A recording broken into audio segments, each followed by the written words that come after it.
Chapter 1.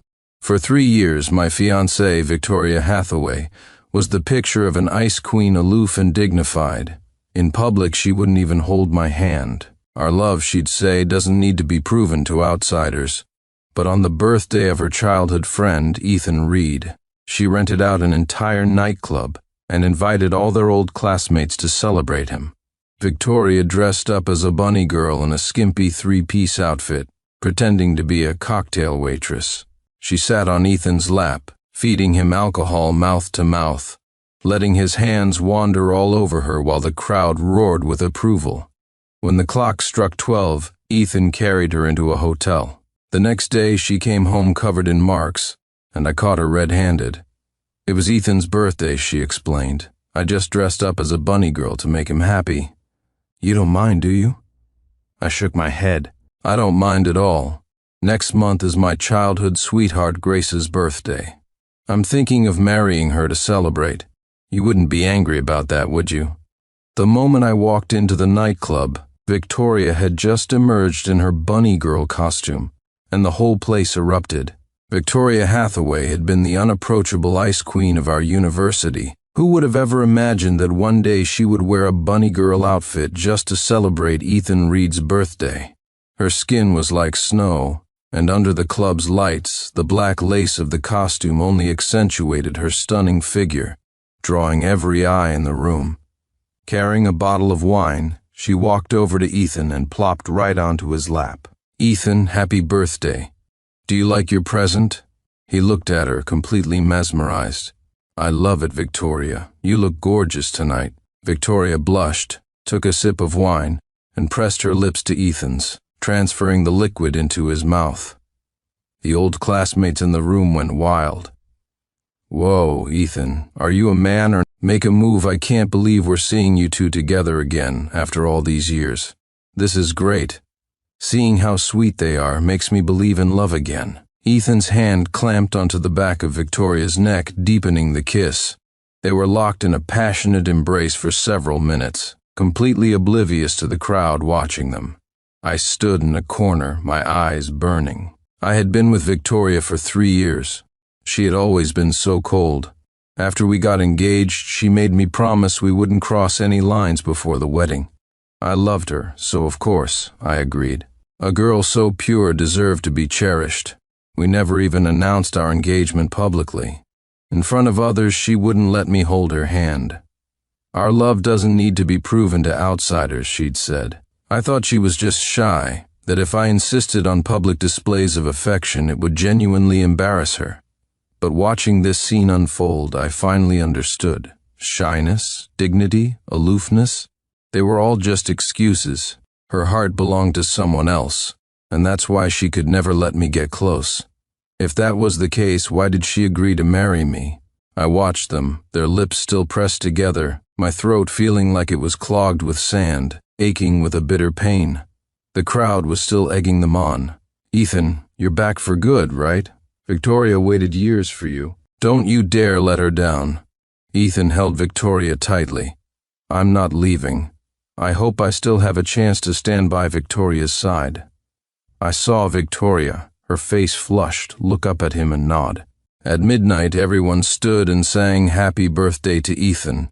He made a wish. I wish that Victoria and I can be together forever. Then Victoria threw herself into his arms. Ethan, no matter when you came back, as long as you turned around, I would be here for you. Chapter 2. My heart finally shattered into a million pieces. So, she had been waiting for him all along. When their party ended and they started to leave, I quickly hid. I watched them see off all their classmates until it was just the two of them. Ethan gently pulled her close. Victoria, don't go home tonight, okay? She hesitated for a moment. I watched her face, silently praying, reject him. Reject him, and I can forgive everything you did tonight. I can pretend none of this ever happened. Victoria murmured, Sincere is still waiting for me at home. Ethan kissed her cheek and whispered, Victoria, I was gone for 3 years, and I thought about you every single day. My heart ached for you. Please don't leave me. Stay with me, okay? She melted in his arms, and they clung to each other as they walked into the hotel next door. My hands trembled as I dialed Victoria's number. Unsurprisingly, she declined the call. I followed up with a text, "Victoria, where are you? I'll come pick you up." Her reply came quickly. "Something came up at work. I have to work overtime. I won't be home tonight, so don't wait up. My phone is about to die. I can't text anymore." Sure enough, when I tried to call again, her phone was off. I closed my eyes. The love I had poured out over the last 3 years suddenly felt like a colossal joke. I returned to the small home Victoria, and I shared. We had spent 3 years meticulously decorating our little nest. I had once fantasized about us raising children here, but now that seemed impossible. At 9 the next morning, Victoria returned. She saw me sitting in the living room and froze. "You're not at work today?" Then, as if remembering something, she walked over nervously. "Are you upset that I didn't come home last night?" She then leaned in and gave me a light peck on the cheek. It was a rare, spontaneous kiss from her. In our 3 years together, I could count the number of times she had initiated a kiss on one hand. I turned my head, avoiding her lips. I frowned. "The perfume you're wearing is a bit strong." It was the scent of a man's cologne. I didn't need to guess whose it was. My rejection made Victoria's face stiffen. She smelled the stale smoke in the room and said coldly, her brow furrowed, "Sincere, you know I have a sensitive respiratory system. I can't stand the smell of smoke. Why would you smoke in the house? Have you no respect for me?" I said nothing. She tossed her bag on the sofa and began taking off her coat. I was exhausted from working overtime all night. "I'm not in the mood to coddle you. I'm going to take a shower and rest." With that, she went into the bathroom. She probably hadn't even noticed them herself, but the 5 neck of her sweater revealed several hickeys on her neck, telltale marks that were both intimate and jarring. Ethan had done that on purpose. It was a blatant provocation. When she came out of the shower, she must have seen the marks in the bathroom mirror. She offered an explanation. "I slept on the office sofa last night. There were so many mosquitoes in the office, I got bitten all over." I looked at her and suddenly decided to test the waters. "Victoria, we've been engaged for 3 years. When are we getting married?" According to our original plan, we were supposed to get married by the end of the year, but now I watched her, waiting for her answer. Her eyes darted away. "The gallery has been really busy lately," she said quietly. "My boss is planning to open a new branch and wants me to help manage it.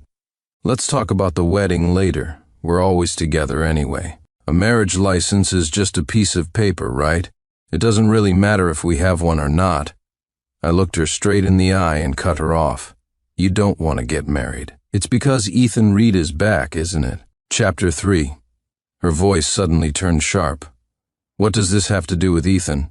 Don't you dare drag him into this. Ethan and I are just classmates, nothing more. I used to have a crush on him, but that was back in university. You know that, don't you? If I really had feelings for him, why would I have gotten together with you?" Seeing her flustered and defensive, I pulled out my phone and showed her the picture I had taken yesterday of her in the bunny girl outfit. "So this is what just classmates do. Dress up as bunny girls and kiss each other." The color drained from Victoria's face. She snatched my phone, deleted the photo, and then slammed the device onto the floor. "Sincere, were you following me? You don't trust me? When did you become this person? How could you secretly take pictures of me at a party with my friends?" It was Ethan's birthday, yesterday. Everyone was just having a bit of fun. "I didn't invite you because I was afraid you'd overthink things. I can't believe you actually followed me. You're disgusting." I stood up, facing her directly. "I wasn't following you. Did you forget? Yesterday was the 3rd anniversary of our engagement. I went to the gallery to pick you up from work, and I saw you get into Ethan Reed's car. I saw you put on a bunny girl costume for him and feed him wine mouth to mouth. Is that what you call an innocent friendship between classmates? Do you want me to send this picture to your friends? If even one of them can say your relationship is purely platonic, I'll admit I'm being petty. How about that?" Victoria shot up from her seat, her face ghostly white. "Sincere, it was just for Ethan's birthday. I dressed up to make him happy." "Don't make a mountain out of a molehill. The wine feeding thing was just a joke. We've been engaged for 3 years. We're about to get married. You're the one I'm going to marry in the end. The process doesn't matter, does it?" I stared at her coldly, my voice dripping with sarcasm. "So, going to a hotel together in a bunny girl costume and not coming back all night was also part of his birthday celebration? Did you have fun?" All the blood drained from her face. She stammered, "I was just drunk. Ethan took me to a hotel to rest for the night. We really just talked. We slept in the same room, but nothing happened. Not everyone is as filthy-minded as you. Pure friendship can exist between a man and a woman. Sincere, your mind is so dirty that you assume everyone else is as dirty as you." Just then, her phone rang.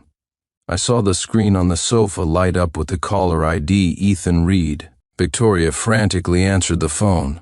"What's wrong?" I couldn't hear what Ethan said, but Victoria replied, "Wait for me there. I'll be right over to pick you up." She hung up and looked at me. "Sincere, I think you need to calm down. Ethan is collaborating with our gallery, and I need to go with him to discuss the contract details. This is work. You need to think long and hard about you following me and taking pictures behind my back. I expect a sincere apology from you. Until then, I really don't want to argue with you anymore." With that, she changed her clothes, slammed the door, and left. Completely disheartened, I collapsed onto the sofa, staring at the mess Victoria had left behind. I picked up my shattered phone from the floor and called my mother. "Mom, I broke up with Victoria." My mother paused for a second, then quickly replied, "You're willing to leave her? Are you sure you're coming back? Have you agreed to the marriage with the Bloom family?" Chapter 4. I replied without a moment's hesitation. "Of course I agree. There's nothing wrong with a childhood sweetheart. I'll be home in 3 days." My mother laughed. "Good. I'll start preparing for the wedding right away. We'll be waiting for you." After hanging up, I looked around the small apartment. It held so much of my love and my dreams. Now, it was time to let it all go. Once my mind was made up, I realized there wasn't much to pack.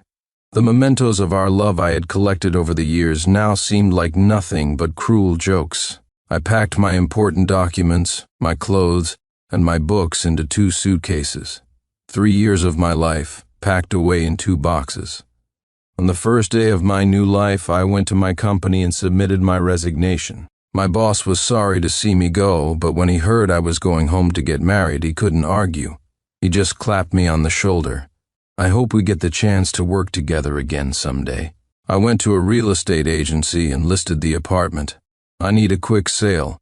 If you find a buyer who can sign and pay immediately, I'm willing to offer a discount." The agent saw my urgency and immediately assured me, "Don't worry, Mr. Clark. We'll prioritize finding a buyer for you and get it sold as quickly as possible." I nodded. "I'll be leaving Bridgeport in a couple of days. When the time comes, you can just notify the current resident to move out." I also dropped my car off at a used car dealership. The whole process was exhausting, but by delegating everything to professionals, I could make a clean break. Victoria didn't come home that night. I no longer cared. The next day, I tidied up the apartment. Our photos together, the paintings I made for her, the pictures I took of her. I had a cleaning service come and clear it all out. Not a single miscellaneous item was left.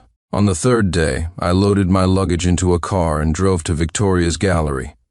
At the entrance, I ran into her assistant, who was buying coffee and chatting with the barista. 2 coffees today. Miss Hathaway's boyfriend is here, and they're being so sweet together. I've honestly never seen her smile so happily. The barista replied, "I always thought Miss Hathaway was such an ice queen." The assistant laughed. "That's just because she's not with the one she loves. You have no idea how gentle and demure she can be. Just watching them makes me believe in love. It's so beautiful. Just seeing them kiss, I feel like spring has arrived." Even though I knew Victoria was with Ethan, hearing someone else describe it like that felt like my blood was flowing backward, chilling me to the bone.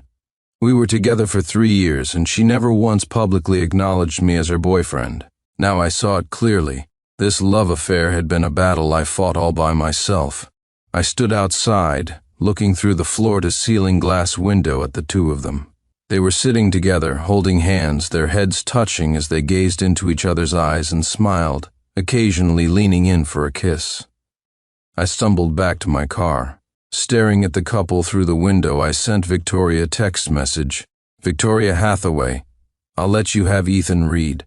Let's break up." She replied almost instantly, "Sincere, we just slept in the same room for one night, and nothing even happened. Why are you so obsessed with this? As a man, can't you be a little more generous and not so petty?" Through the car window, I watched her gaze softly at Ethan. I typed out my reply. Word by word, of course, I don't mind. "Next month is my childhood sweetheart Grace Bloom's birthday. I'm going home to marry her. You wouldn't be angry about that, would you?" Victoria was unfazed. She sent a voice message. "Sincere, do you really think these petty verbal jabs are meaningful? If you want to break up, fine. Just don't you dare regret it." I turned off my phone, started the car, and headed straight for the airport. From now on, we would never have to see each other again. Chapter 5. It was evening when I arrived back at my family's home in Seacliff. The house was brightly lit. Hearing my voice, my mother rushed out. "Son," she cried, pulling me into a tight hug. For the sake of Victoria's career, I had given up everything to move to Bridgeport for her, and I rarely came home. It had been a full year since my last visit. My mother looked at me, her face filled with concern. "Why are you so thin? Did you not eat or sleep well after the breakup?" I saw the silver strands in my mother's hair, and a lump formed in my throat. "Yeah, I've lost weight. Mom, you have to make me lots of good food to fatten me up. I'm not leaving again. I'll stay home and be with you every day." My father was in the living room reading the newspaper. He glanced at me with a cool expression. "Hurry up and eat, the food's getting cold." I saw that he was holding the newspaper upside down, and my eyes warmed. "Dad," I said, "I'll come to the company with you tomorrow. From now on, I'm going to get serious about taking over the family business." My father gave a cold snort. "We'll see if you have what it takes." My mother and I exchanged a look and smiled. It was so good to be home. There was no betrayal, no indifference, just an abundance of love. Grace Bloom and I were childhood sweethearts, and the marriage was something both our families had wanted for a long time. We knew each other inside and out, and both families were thrilled with the match. As for why Grace agreed, I felt a deep sense of shame. She had always been my closest friend growing up, but I was the one who betrayed her for a so-called great love. When she confessed her feelings for me back then, I panicked. I had always seen her as a little sister. I fled to Bridgeport and stayed there for 3 or 4 years. When she found out I was with Victoria, she cried her eyes out and said she never wanted to speak to me again. I felt incredibly guilty about our arranged marriage. Even though it was a childhood betrothal, I was ultimately using it as an escape from Victoria. So when I saw Grace, I apologized to her with the utmost sincerity.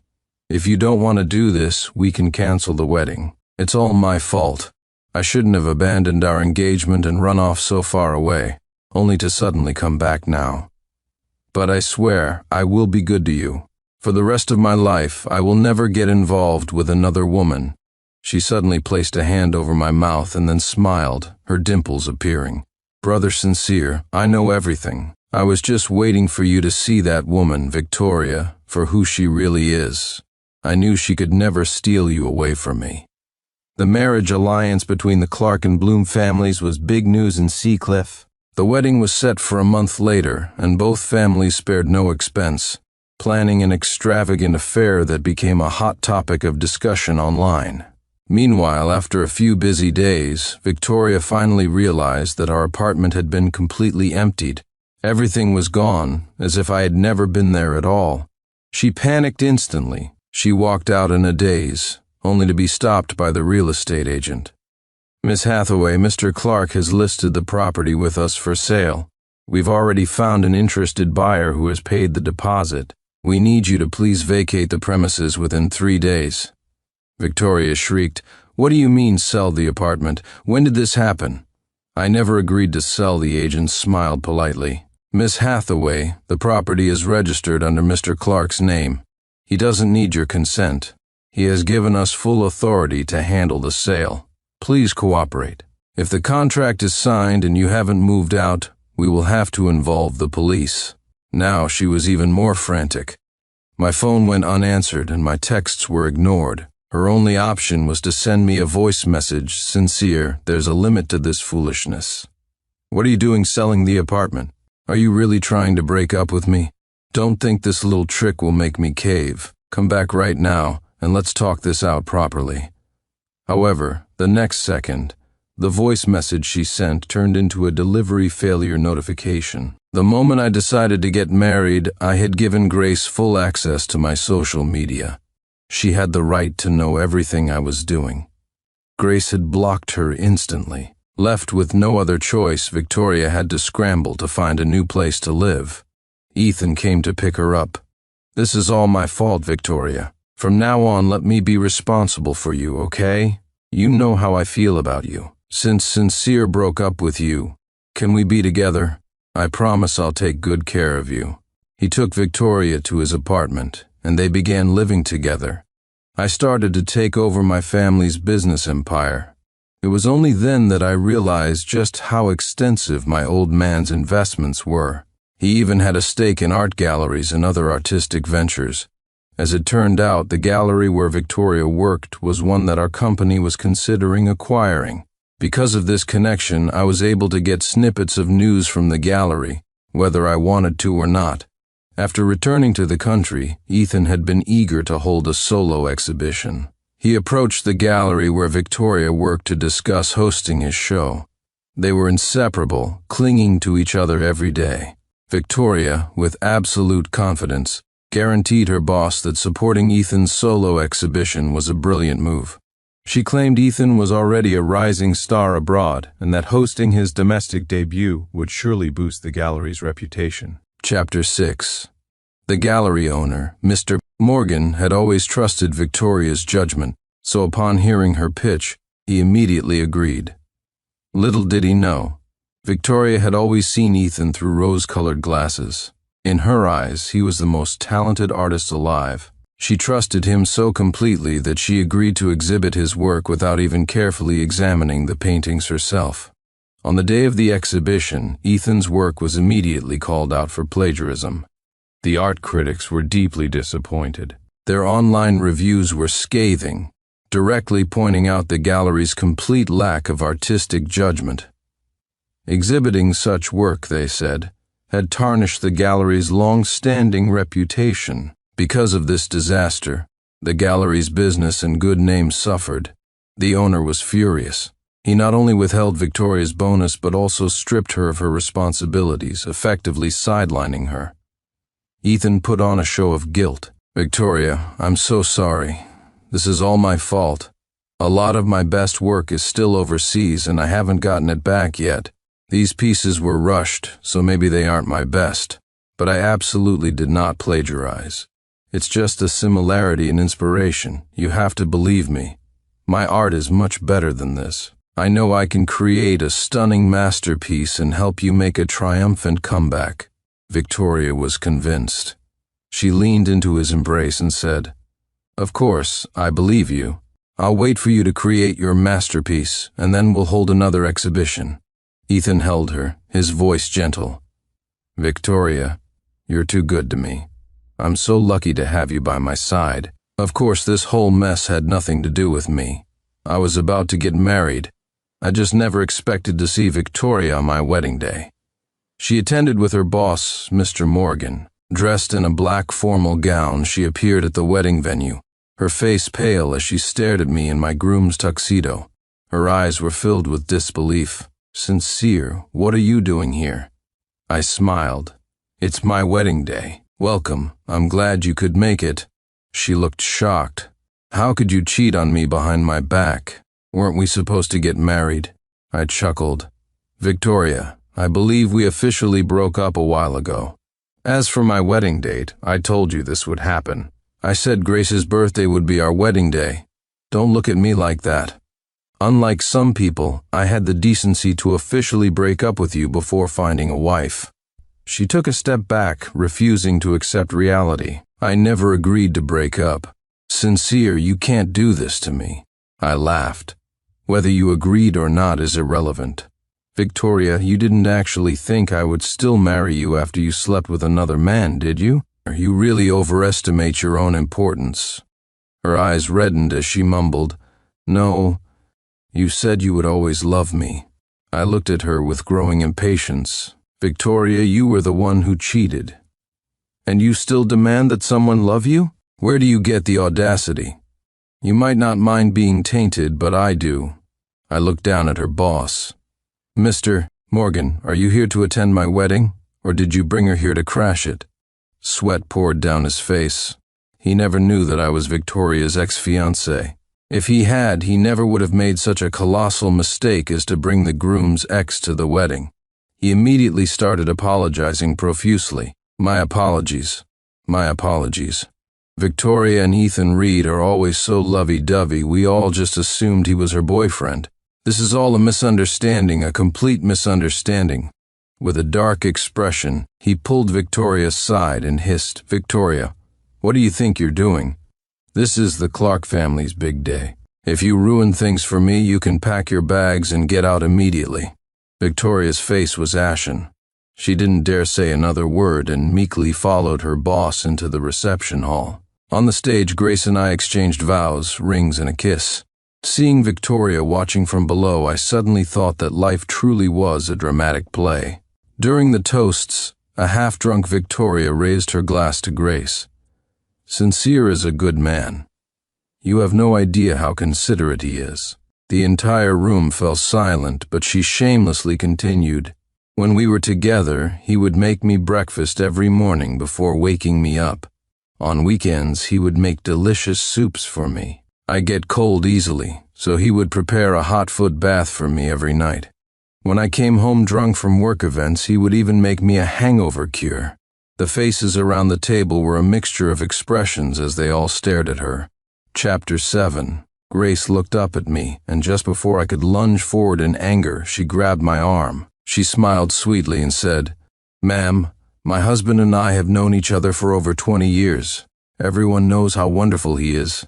It's such a shame for you, but a man this good is all mine from now on." "Oh well, I guess you just have poor judgment, letting a great man like him slip through your fingers. Lucky for me," she finished, squeezing my hand and lacing her fingers with mine. I composed myself and returned the toast on Grace's behalf. "Miss Hathaway, why didn't your fiancé join you at my wedding banquet? Since we're all acquainted, you should let him share in some of Grace's and my good fortune." Victoria looked at me in disbelief, tears instantly welling in her eyes. Sincere. Grace was never a patient person. The only reason she had tolerated this much was to maintain appearances. She pinched my arm, subtly pulling me closer, and whispered a warning in the other woman's ear. "Ma'am, since you already have a boyfriend, you should stop coveting someone else's husband. Unless, of course, you'd like to become famous as a homewrecker." With that, she linked her arm through mine. "Darling, it's time to toast the next table." She didn't spare Victoria another glance, turning to lead me away. She had no time for such petty games. As I turned, I saw Mr. Morgan grab Victoria and drag her towards the exit, his face dark the entire time. "If you want to self-destruct, don't drag me down with you. Get out of here right now." That night, in our new home, Grace stood with her hands on her hips, ready to settle the score. "From now on, you have to make me hangover soup, bring me foot baths, and make me breakfast. Only then will I forgive you." I pulled her into my arms. "All right, I'll bring you foot baths, make you hangover soup, and cook you breakfast for the rest of our lives. I'll be your humble servant." After marrying Grace, we settled into our life together, and with each passing day, our love grew sweeter. Her maternal family was a renowned artistic dynasty in Seacliff, and in her spare time, she loved to paint. To make her happy, I acquired several galleries and art museums, planning to hold a grand exhibition of her work for our anniversary. A few months later, after the company finalized the acquisition of several galleries, I had to travel to Bridgeport on business. Returning to Bridgeport again felt surreal, as if I had been away for many years. When I walked into the gallery, the manager who came to greet me was not Victoria.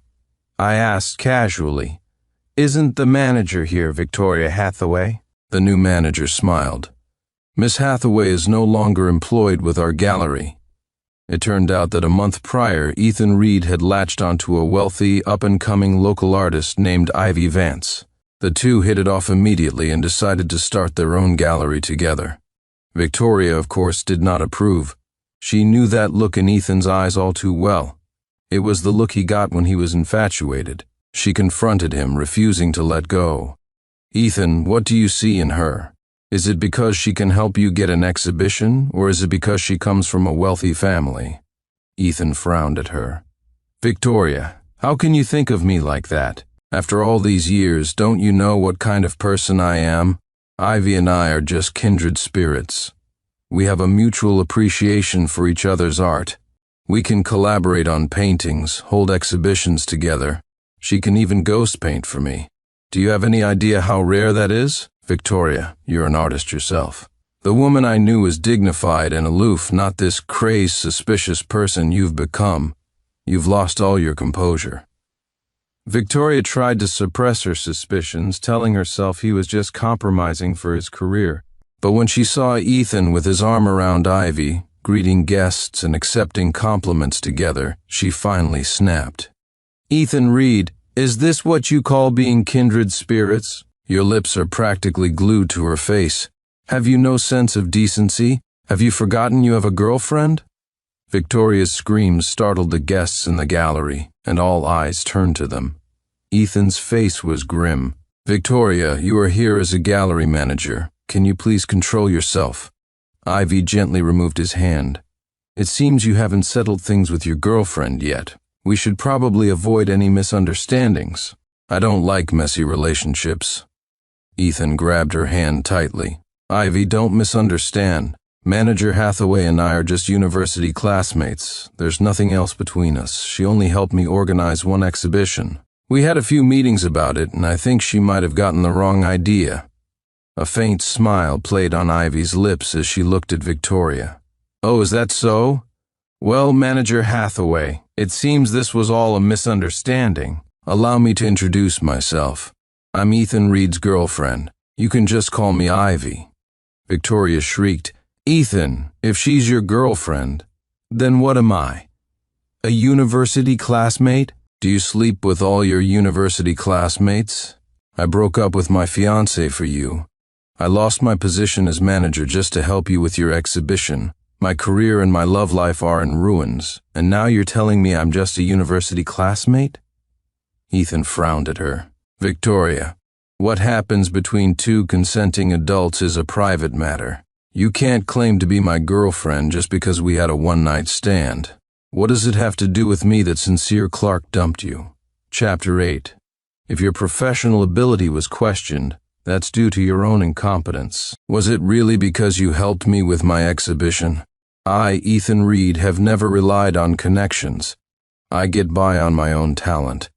I know you had a crush on me in university, but I'm sorry I can't reciprocate your feelings. The person I love is Ivy.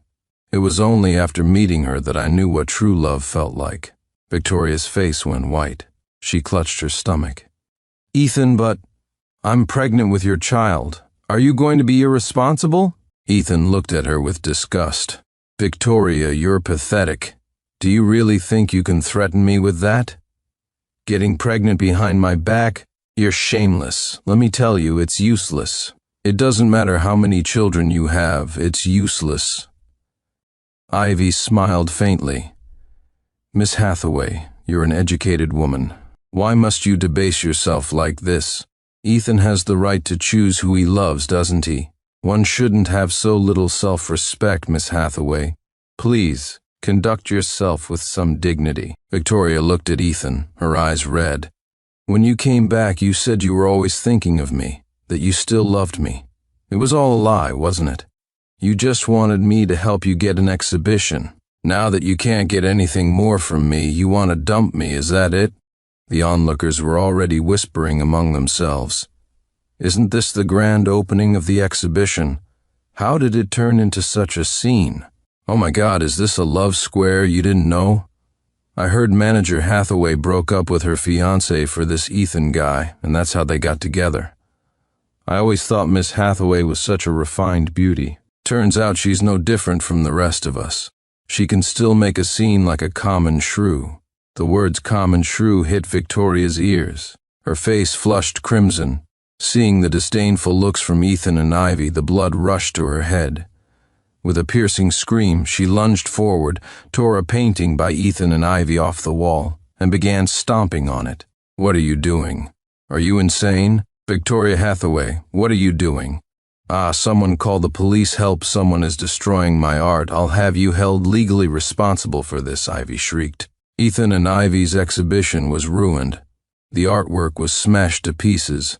By the time the police arrived, Ethan had already slapped Victoria several times, leaving her collapsed on the floor. When she finally calmed down, she realized her situation couldn't possibly be worse. Ivy demanded the gallery compensate her for the damages, and the gallery, left with no choice, fired Victoria. It was only then that Victoria learned the truth. Ethan had already failed to make a name for himself abroad. His painting skills were mediocre, but he was an expert at seducing women. He had made a habit of living off his girlfriends, his entire reputation manufactured by his previous lover. Upon returning to the country and discovering Victoria was a gallery manager, he immediately rekindled their old flame, hoping to use the gallery's prestige to launch his career in Bridgeport. But the experts in the country weren't buying it. It was easy to tell good art from bad, and not even a gallery manager like Victoria could force them to give positive reviews. So, once he realized Victoria was of no use to him, he immediately moved on to Ivy. She came from a wealthy family, was a well-known emerging artist, and could even ghost paint for him. There was no better girlfriend, but he never counted on Victoria getting pregnant and being willing to burn everything to the ground. The scandal at the exhibition was huge. Victoria's reputation in the art world was destroyed. No one dared to hire her. As for Ethan, after Victoria exposed his past, Ivy broke up with him. She wasn't a fool, there were plenty of other fish in the sea. After his breakup with both women, Ethan went back to his old ways. This time, he targeted a married woman. The rich woman had money, but her husband was no pushover. Ethan reportedly had his hand broken and hasn't been seen since. When the new manager told me this story as if it were a joke, I just nodded. Now that the gallery is free of such unsavory characters, you can slowly work on rebuilding its reputation. I walked out of the gallery, talking to Grace on the phone as I headed to the coffee shop across the street. Just as I hung up, I realized the girl behind the counter was Victoria. She was pregnant, her belly swollen as she struggled to bend down and empty a trash can. The shop manager was hurrying her. "You need to take out the trash quickly, and then clean the coffee machine before you can leave." Victoria complied, wiped the sweat from her face, and went outside to dump the trash. As she looked up, she saw me standing by my car. She froze for a second, then quickly lowered her head, pretending not to know me as she walked past. I raised my voice and said to my driver, "To the jewelry store. The gift I ordered for Grace has arrived. If we don't get back soon, she's going to be angry." Victoria heard me. Her head bowed even lower. A single tear fell onto her ill-fitting, frumpy maternity dress, which looked as worn and shabby as her now unbearable life. The Maybach drove forward, and I, along with it, said goodbye to my past. The end.